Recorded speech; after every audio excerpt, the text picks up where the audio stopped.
आज हम आप लोग को केमिस्ट्री के बहुत ही इम्पॉर्टेंट टॉपिक जिसका नाम है ग्रेफाइट की संरचना को बताने जा रहे हैं, जो आपके एग्ज़ाम के लिए बहुत ही इम्पॉर्टेंट है। ये ग्रेफाइट जो होता है वो आपको पता है क्लास 12th में, 11th में और तमाम एग्ज़ामों में भी इसके बारे में छोटे बड़े क्वेश्चन पूछे जाते हैं। तो चलिए इसमें ग्रेफाइट की संरचना के बारे में हम आगे चलते हैं। तो ग्रेफाइट की संरचना को देखिए, ये देखिए परतों में व्यवस्थित किया गया है, ऊपर रेड, ग्रीन और इस तरीके से दिखाया गया है। तो ये ग्रेफाइट जो रहती है वो परतों में प्रदर्शित किया गया है और जितने भी पॉइंट दिख रहे हैं वो हर जगह पर आपके कार्बन है, ठीक है। और वो एक परत हो गई, दूसरी परत हो गई, तीसरी परत हो गई, और भी संरचनाएँ आपके सामने दिख रही हैं, ठीक है। तो यहाँ पर परतों के बीच रहता है और उस पर अभी आप देखते हैं ये लाइन खींची गई है।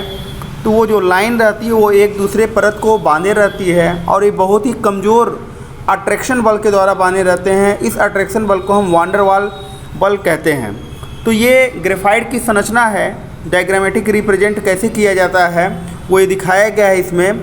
अब हम इसके ग्रेफाइट की संरचना के डिटेल की तरफ हम चलते हैं कि ग्रेफाइट की संरचना जो होती है वह कैसी होती है।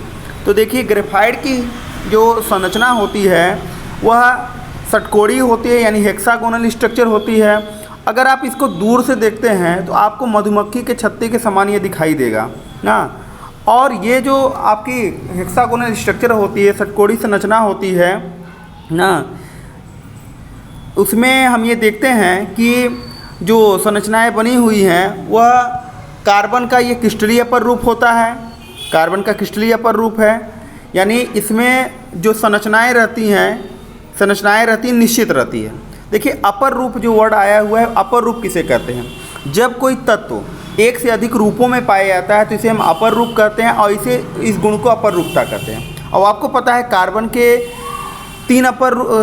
के दो अपर रूप होते हैं, क्रिस्टलीय अपर रूप और अक्रिस्टलीय अपर रूप। और क्रिस्टलीय अपर रूप में कौन आता है? डायमंड, ग्रेफाइट और फुलेरिन आता है।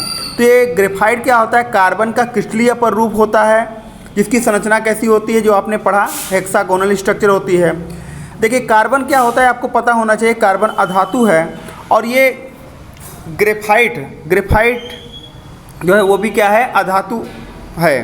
तो ये कैसे होता है? ये परतों में व्यवस्थित होता है। अभी आप डायग्राम देख रहे थे इसके पहले, तो आपको पता चला कि ये परतों में व्यवस्थित होता है, कई परतों में होता है। और उनके परतों के मध्य एक अट्रैक्शन बल काम करता है जिसको वान डेर वाल बल कहते हैं। आपको पे पता होना चाहिए ये मुलायम होता है और इसमें जो ये संरचनाएं रहती हैं, जो मुलायम रहता है वो किस वजह से होता है? क्योंकि इनके बीच वान डेर वाल, कमज़ोर वान डेर वाल, जो बंद हमने बताया कि कमज़ोर वान डेर वाल बल कार्य करता है, ठीक है। तो ये जो आपका कमज़ोर वान डेर वाल बल इसमें कार्य करता है ना, इसकी वजह से ये क्या हो जाता है? आपका मुलायम हो जाता है। उसके बाद आपको कैरेक्टर इसका पता है कि यह कागज़ पर क्या करता है? निशान छोड़ता है, जिससे हम पेंसिल से लिखते हैं। कागज़ पर निशान, पेंसिल की जो ब्लैक कलर की लिड होती है वही ग्रेफाइट होता है ना। तो कागज़ पर क्या करता है? निशान छोड़ता है, क्योंकि जैसे आप कागज़ पर लिखते हैं एक परत उसके आगे से निकल जाती है, वो परत निशान छोड़ देती है, ठीक है। अब देखिए नीचे लिखा गया परतों के मध्य कमज़ोर वान डेर वाल। इनके परतों के मध्य कमज़ोर वान डेर वाल कार्य करता है, जिसकी वजह से ये कागज़ पर निशान छोड़ते हैं और ये मुलायम होते हैं। उसके अलावा देखिए इसके अंदर डबल बॉन्ड भी पाए जाते हैं, यानी पाई इलेक्ट्रॉन भी पाए जाते हैं। और पाई इलेक्ट्रॉन आपको पता होना चाहिए जिसमें पाए जाएंगे वह पदार्थ क्या होता है? सुचालक होता है। तो इसी वजह से ग्रेफाइट जो है अधातु है, फिर भी विद्युत का क्या है? सुचालक है।